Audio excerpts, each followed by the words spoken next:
বর্তমান সমাজে ভালোভাবে বাঁচতে গেলে নারী পুরুষ উভয়েরই পর্যাপ্ত অর্থ আয় করা নিতান্তই জরুরি। সবাইকে চাকরি অথবা ব্যবসা কিছু একটা করতেই হবে অর্থ উপার্জনের জন্য। অনেকে চাকরি পছন্দ করেন না, ব্যবসা করার শখ অনেকের, কিন্তু অর্থাভাব, সঠিক পরিকল্পনার অভাব অনেকে নিজেদের ব্যবসা শুরু করতে পারেন না। আপনিও যদি অল্প পুঁজিতে নিজেদের স্বাধীন ব্যবসা শুরু করতে চান, তাহলে আমাদের এই ভিডিওটি আপনার জন্য দেখা অত্যন্ত জরুরি। আপনি যদি আমাদের চ্যানেলে নতুন হয়ে থাকেন, তাহলে অবশ্যই বেল আইকনটি প্রেস করে আমাদের চ্যানেলটিকে সাবস্ক্রাইব করে দিন। আজকে আমাদের ভিডিওটি শিপিং বিজনেস নিয়ে। মাত্র 15 থেকে 20,000 টাকা পুঁজি নিয়েই এই ব্যবসাটি আপনি শুরু করতে পারবেন। আপনার এলাকার কোনো ব্যক্তি তার নির্দিষ্ট একটি পণ্য একটি জায়গা থেকে অন্য জায়গায় পাঠাতে চান, কিন্তু তিনি এই পণ্য কিভাবে পাঠাবেন? হয় তাকে বড় একটি ট্রাক ভাড়া করতে হবে, আর নয়তো রেল বা প্লেনে করে নিজে গিয়ে সেটা দায়িত্ব সহকারে পৌঁছে দিতে হবে। এতে অর্থ ও সময় দুটোরই অপচয়।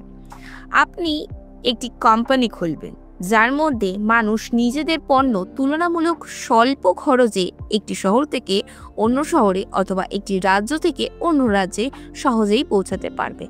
আপনাকে যেগুলি করতে হবে সেগুলি হলো, শহরাঞ্চলের মধ্যে মোটামুটি জনসমাগম হয় এইরকম একটি জায়গায় অফিস তৈরি করতে হবে। এরপর ব্যবসা চালানোর জন্য একটি computer, trade licence, income tax file ও জিএসটি নম্বর নিতে হবে। এছাড়া জিনিসপত্র প্যাকিং করবার জন্য কয়েকজন কর্মচারী রাখতে হবে। বার্ষিক 40 লক্ষ টাকা লেনদেন হলে জিএসটি নম্বরের প্রয়োজন হয়। প্রথমে জিএসটি নম্বর না নিয়ে আপনি পরেও নিতে পারেন। আপনি একটি ব্যবসার স্থায়ী ফোন নম্বর রাখবেন, যেখানে ফোন করে যে ব্যক্তি পণ্য পাঠাতে চান তিনি বুকিং করতে পারবেন।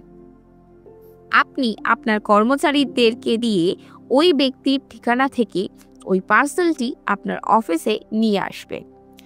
অফিসে নিয়ে এসে পণ্যটি যেখানে পাঠাতে হবে সেই এলাকায় যে কুরিয়ার সার্ভিস যায়, যেমন ই-কার্ট, ডিএইচএল, ডেলিভারি, শ্যাডোফিক্স, ই-কমার্স, এই কোম্পানিতে আপনি পার্সেল বুকিং করবে। ওই কোম্পানি যত টাকা চার্জ নেবে পার্সেলটি ডেলিভারি করার জন্য, আপনি তার সঙ্গে আপনার খরচ ও কিছুটা লাভ যোগ করে গ্রাহকের থেকে টাকা নেবেন। কুরিয়ার চার্জ ছাড়া অতিরিক্ত যে টাকাটা আপনি নেবেন তার থেকে অফিস ভাড়া, বিদ্যুৎ খরচা, কর্মচারীদের মাইনে, নিজেদের লাভ্যাংশ উঠে আসবে। সুতরাং টাকাটা আপনাকে খুব হিসাব করেই নিতে হবে।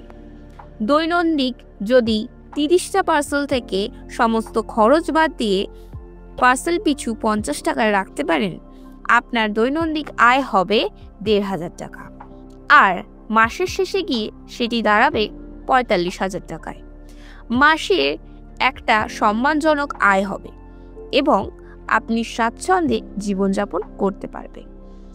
আমাদের আজকের এই ভিডিওটি যদি আপনাদের ভালো লাগে তাহলে ভিডিওটি লাইক, কমেন্ট এবং শেয়ার করবেন। এছাড়া আপনি যদি অন্য কোনো ব্যবসা সংক্রান্ত ভিডিও চান তাহলে কমেন্ট বক্সে অবশ্যই জানাবেন। আমাদের ভিডিওটি ধৈর্য সহকারে দেখার জন্য আপনাদেরকে অসংখ্য ধন্যবাদ। সকলে ভালো থাকবেন, সুস্থ থাকবেন।